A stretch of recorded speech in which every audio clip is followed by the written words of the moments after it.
So one of the things I say in the book, and you've heard me say this in our training programs too, in my 40 years of being a tax advisor, I've noticed one constant. Whenever Congress creates a new law, whatever they name it, you can almost always bet it will do exactly the opposite. My favorite example, the Deficit Reduction Act.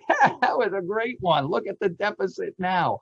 But so now we have the Secure Act. As soon as I heard them name it the Secure Act, I said to myself, hold on to your wallets. It's coming.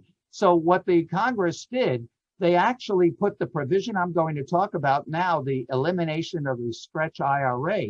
That provision in the Secure Act is at the end of the Secure Act.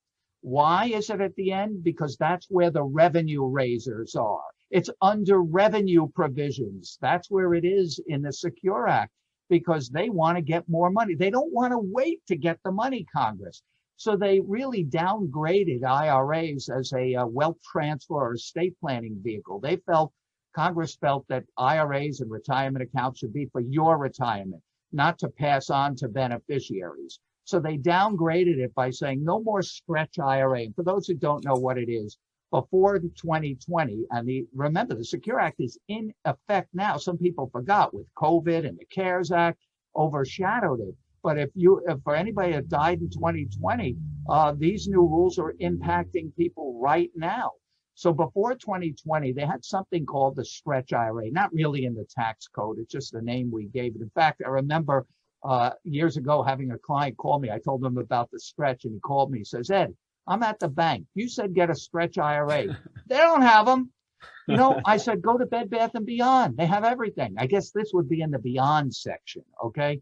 But it's just a term that came up to describe the ability for any person you named as a beneficiary, like a child or a grandchild, to stretch or extend distributions over their lifetime, 50, 60, 70, even 80 years for like a 2-year-old.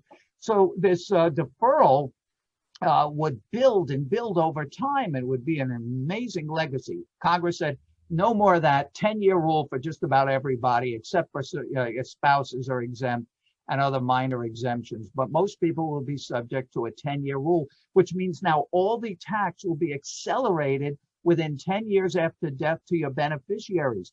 That may not be a good scenario. And that's why I said secure it, hold on to it, create your new beneficiary plan. And two great ways to do that. We're back to moving it, getting rid of the problem now with Roth IRAs or life insurance, get it to tax-free vehicles to eliminate that big building. I call it the ticking tax time bomb. Say that 3 times fast. Yeah, that is